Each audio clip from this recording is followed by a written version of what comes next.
오늘 우리가 함께 나눌 하나님 말씀은 신약성경 누가복음 19장의 5절 말씀을 같이 보시겠습니다.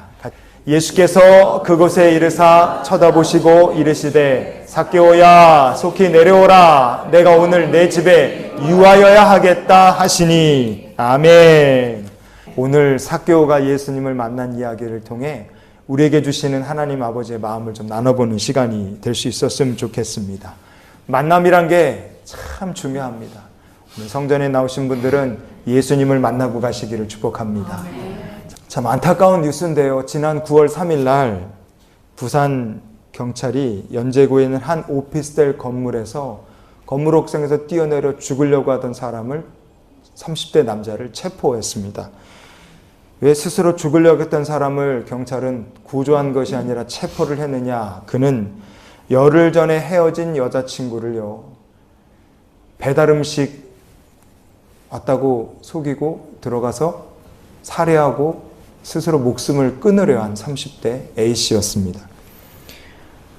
헤어진 여자친구한테 다시 만나달라 이렇게 요구를 했다가 거절을 당해서 홧김에 범행을 저질렀다. 그렇게 대답을 했어요. 세상에는 참 호감을 가지고 좋게 시작된 만남이지만 나중에 이렇게 좀 지독한 악연과 비극으로 끝나는 만남도 있습니다. 9월 3일에 있었던 일이에요. 다른 만남도 있어요. 인생이 바뀌는 만남도 있고요. 평생 잊지 못할 고마운 만남도 있습니다. 2024년 8월 5일 날 저기 광주에 있는 조선대학교에서요, 교사 연수 교육을 받고 있던 광주 서석고등학교의 김관행 선생님이 낙뢰 사고를 당했어요. 연수를 받다가 점심시간 돼서 밥 먹으러 나갔는데 점심을 먹으러 가는 중에 나무에 벼락이 떨어졌고 그 벼락이 전기가 이 땅을 타고 이 김관행 선생님의 심장을 친 겁니다. 그래서 심장이 멈춰버렸어요. 벼락에 전기에 감전이 돼서 심장이 멈췄습니다. 사람이 갑자기 팍 쓰러지니까 이제 주변에 있는 사람들이 달려들어서 이제 심폐소생을 CPR을 한 거예요. 그리고 119를 불러서 전남대학교 병원 응급실에 실려갔습니다. 각고의 노력 끝에 호흡과 맥박이 돌아왔지만, 그러나 그 호흡과 맥박이 돌아올 때까지 심장이 40분 동안이나 멈춰 있었어요. 여러분, 심장이 3, 4분만 멈춰도 몸에서 벌써 장기들이 죽기 시작하고 뇌가 심각하게 손상을 입습니다. 근데 이분은 심장이 40분이나 멈춰 있었어요. 김관행 선생님의 몸속에서는 이미 다발성 장기 부전 증상이 나타나고 있었고, 왜냐하면 피가 안 도니까 몸에 있는 전체가 문제가 생기고 죽기 시작하는 거죠. 그리고 혈액이 응고가 되는 증상이 나타났어요.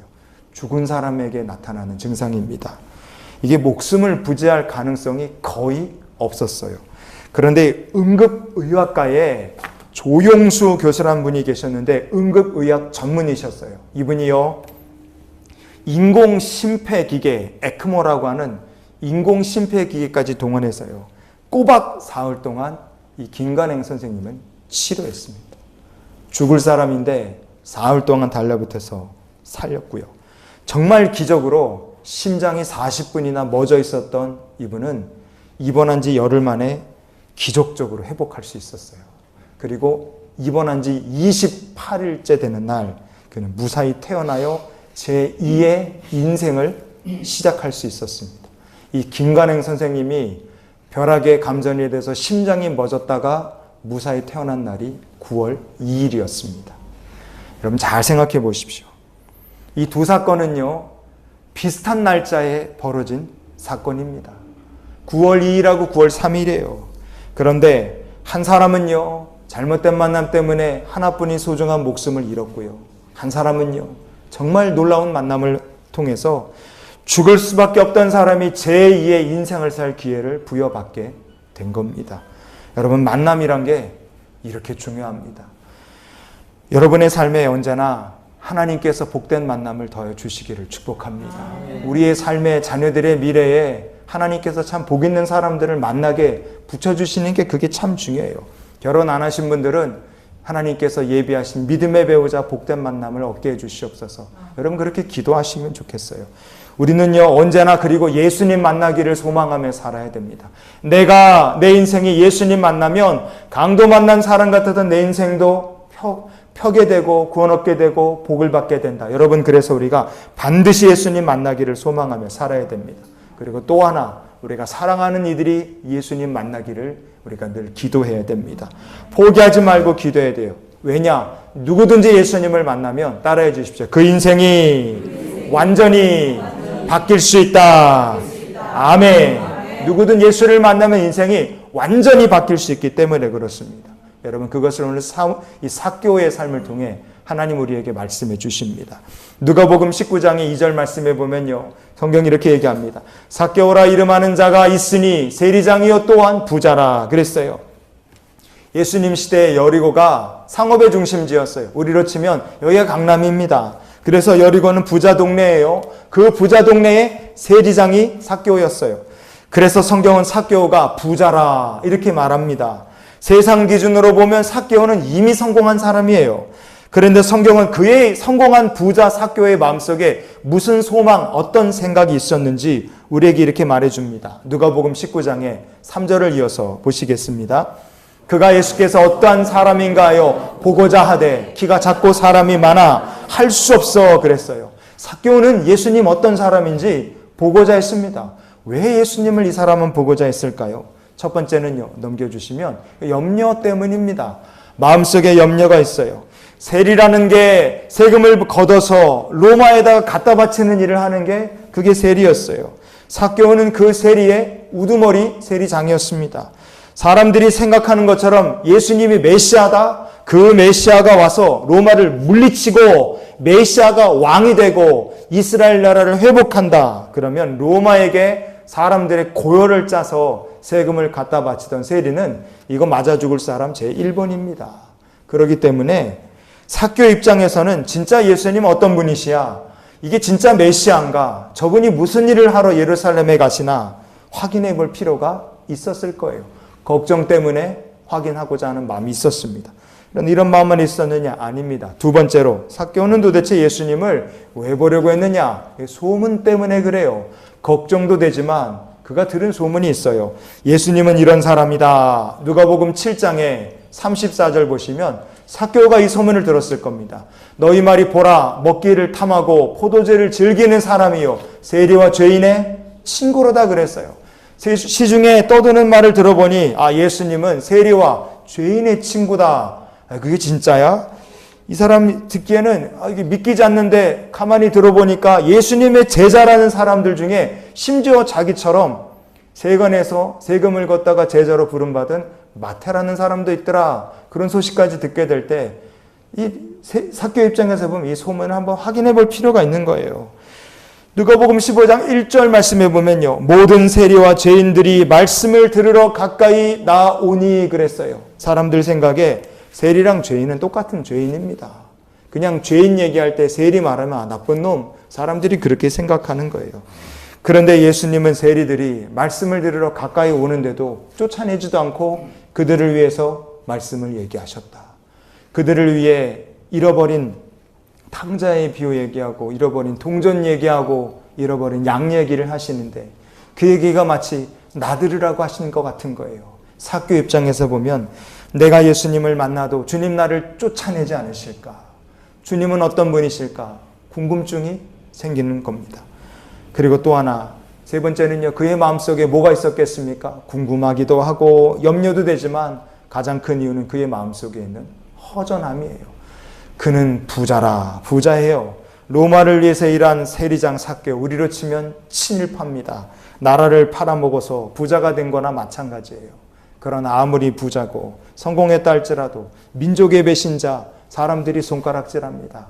아무리 부자고 성공하면 뭐합니까? 아무도 삭개오를 존경하지도 않고 그의 성공을 알아주는 사람 없어요.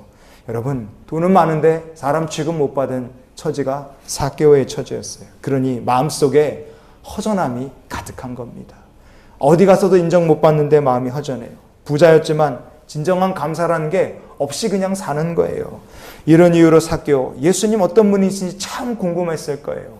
염려도 되고 소문도 궁금하고 마음은 허전하고, 그런데 마침 예수님께서 여리고에 오셨고 예수님께서 여리고에 들어오셔서 예루살렘으로 가시는 거예요. 그래서 삭개오는 무리에 쓱 섞여서 주님을 보고자 했어요. 그런데 키가 작아서 안 보이니까 불이 나게 나무 위로 기어 올라간 겁니다. 그런데 올라가서 예수님을 구경하려고 했는데 그때 희한한 일이 벌어져요. 누가복음 19장의 5절 말씀 같이 읽어봅니다. 예수께서 그곳에 이르사 쳐다보시고, 아멘. 여러분, 쳐다봤다 그랬어요. 주님께서 이 삭개오 올라간 나무 밑에 딱 오시더니 고개를 딱 들어서 삭개오 있는 데를 딱 쳐다보신 거예요. 쳐다보시고라고 번역이 된 헬라어 본문이 아나블레파스 이렇게 되어 있습니다. 이게 중요한 게 아니라 이게 1인칭의 남성의 단수형이란 뜻이에요. 예수님 주변에 위에 삭개오 있지, 그 밑에는 예수님 따라 사람들이 얼마나 많았겠어요. 바글바글한데 그 많은 사람들 중에 딱 한 사람, 예수님 혼자서 눈을 들어서 위에 올라가 있는 삭개오를 뚫어지게 쳐다보셨다는 뜻입니다. 삭개오가 거기 있는 거 우연히 예수님 보시고 쳐다보신 것일까? 아니면 작정하고 오셔서 이미 거기에 왜 삭개오라는 사람이 올라가 있는지 아셨기 때문에 거기 와서 쳐다보셨을까요? 정답은 이미 누가복음 19장 1절에 나와 있습니다. 읽어볼게요. 예수께서 여리고로 들어가 지나가시더라. 아멘. 예수께서 여리고를 지나서 예루살렘으로 가시는데 굳이 성경은요, 우리에게 여리고로 들어가서 지나가셨다고 말씀합니다. 이것은 예수님의 발걸음, 예루살렘을 향해 십자가 지러 가시는 주님의 발걸음 중에 반드시 한 사람, 삭개오를 만나시기 위해 여리고를 들렸다 가셨다는 걸 볼 수 있습니다. 일부러 예수님께서 삭개오를 만나시기 위해 여리고로 들어가신 거예요. 여러분, 삭개오를 만나시기 위해 일부러 여리고를 찾으신 주님께서 오늘 참 마음속에 근심도 있고 염려도 있고 마음속에 허전함도 있고 주님이 어떤 분이신지 궁금한 성도가 있다면 그 성도의 인생의 가정에 경영하는 사업에 일하는 일터에 예수님 찾아와 만나주심을 믿으시기 바랍니다. 그리고요, 우리가 기도하는 성도의 가정에 일가 친지들 자녀들의 삶에 부모님의 삶 속에 예수님 찾아와 만나주실 줄 믿습니다. 왜 삭개오가 나무에 올라갔나? 남들은 아무도 모르지만 예수님은 그 일을 알고 계시는 거예요. 왜 그가 마음이 허전함으로 가득한가? 남들은 이유를 몰라도 이 삭개오라는 사람이 왜 메시아를 구경하고 싶었는지 그 이유를 주님은 정확히 아셨던 거예요. 여러분, 그 정확히 아시고 찾아오신 예수님께서 삭개오를 찾아오신 것뿐 아니라 저도 우리의 자녀들도 우리가 기도하는 모든 이들의 삶에 오늘 찾아오실 줄 믿습니다. 주님이 찾아오시면 삭개오와 그의 집에 구원이 임한 것처럼 놀라운 일이 임하게 될 줄 믿습니다. 그래서 우리가 중보기도하고 주님 오시기를 늘 소망하며 살아야 되는 거예요. 넘겨주십시오. 여러분, 여기 있는 이분들은요, 2012년에 결혼을 한 영국인 부부 존 캐닝이라는 부부입니다. 남편분 신랑 이름이 존 캐닝인데요. 이분이 2012년에 결혼을 준비하면서 3월 24일인가 결혼을 하려고 그랬는데, 결혼을 준비하면서 결혼식을 준비하는데 이렇게 문득 장난이 치고 싶었어요. 그냥 우리가 결혼하는데 그냥 넘어가는 게 아니라 기념에 남을 만한 뭔가 이벤트가 하나 있었으면 좋겠다. 그래서 이분이 진짜 장난으로 이렇게 결혼식 웨딩 사진을 찍고 저렇게 웨딩 인비테이션, 결혼식 청첩장을 저렇게 만든 다음에 뭘 했느냐? 버킹엄궁, 우리로 치면 이 청와대에다가 대통령 앞으로 영국 여왕 엘리자베스 여왕하고 그리고 필립공, 그 남편 되시는 필립공 앞으로요, 우리가 2012년 3월 24일 어디서 결혼합니다. 이렇게 맨체스터 시청에서 결혼을 하는데 엘리자베스 여왕님하고 필립 공께서 직접 찾아와 주시면 정말 큰 영광이겠습니다. 이렇게 적어서 청첩장을 보낸 거예요. 장난이죠. 설마 오겠냐 생각하고 보낸 겁니다. 그리고 까맣게 잊고 시간 지나서 결혼 당일이 됐고 이분들이 맨체스터 시청에 모여서 결혼식을 하는데 갑자기 장례 방송이 딱 나오는 거예요. 방송이 딱 나오더니 안내하는 분들이 여왕님께서 곧 도착하실 예정입니다. 그러더니 진짜 왔어요. 진짜 여왕님이 와서 아무것도 아닌 사람이에요. 근데 저 두 분이 결혼하는 저게 청첩장 보고 진짜 오셔갖고요. 남편 필립공과 함께 오셔서 5분 동안 악수하며 대화하고 같이 사진 찍고 축복하고 갔어요. 세상에 엄청난 일이 일어난 거죠. 결혼식 후에 신랑 존 캐닝이 이런 글을 남겼습니다. 우리는 오늘을 절대 잊지 못할 것이다. 여러분, 단 한 번만으로도 영원히 잊혀지지 않는 만남이 있는 겁니다. 평생의 자랑거리가 되는 만남이 있는 거예요. 내 평생에 누군가를 만났던 그 기억이 나의 힘이 되고 나의 위로가 되고 다시 일어설 수 있는 힘이 되는 만남이 있는 겁니다. 여러분, 그게 영국 여왕을 만나도 저렇게 자랑하고 평생 잊지 못하겠다 말하는데, 살아계신 주님 예수님을 만나면 우리의 평생에 잊지 못할 것이고, 주님을 만나면 일어날 것이고, 주님을 만난 사람은 낙심하고 힘들어도 예수님이 나와 함께 하심을 기억하며 다시 오뚜기처럼 일어나는 역사가 나타나게 될 줄 믿습니다. 영국 여왕이 결혼식에 찾아올 줄 누가 알았겠어요? 불가능해 보이는 일이 일어나는데, 여러분, 하물며 성도가 주님께서 내 가정에 찾아오시기를 구하면 안 오시겠습니까? 찾아와 주실 겁니다. 성도가 기도하는 사업의 현장에 힘들고 애쓰고 노력하며 눈물을 흘리며 주님 앞에 매달리는 그 기도의 골방에 우리 주님이 반드시 찾아와 주실 줄 믿습니다. 우리가 기도하는 이들의 삶 속에 주님이 찾아와 만나 주실 거라 이거예요. 아니, 기대도 안 했던 영국 여왕도 찾아와 주는데 우리를 만나 주시겠다 약속하신 주님께서 성도가 기도하는 그곳에 한 영혼을 놓고 기도하는 그 영혼의 가정의 삶에 왜 주님이 찾아와 주지 않으시겠습니까? 반드시 찾아와 주십니다. 그래서요, 오늘 주님 저희 가정에 찾아와 주시옵소서. 우리가 기도했으면 좋겠어요. 주님, 저의 사업의 현장에, 저의 직장에, 공부하는 학업의 현장에 주님 찾아와 주시옵소서.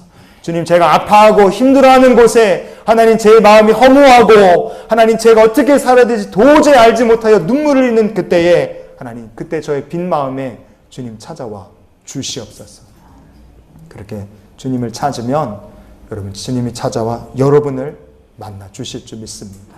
그리고 명절을 앞둔 우리 가족들의 삶 속에 주님 찾아와 주시옵소서. 우리 그렇게 기도할 때 영국 여왕보다 더 놀라운 주님의 방문이 이루어지고 주가 만나주시고 인생이 바뀌는 역사가 우리의 삶 속에, 우리가 기도하는 모든 사랑하는 이들의 삶 속에 일어나게 될 줄 주님의 이름으로 축원을 드립니다.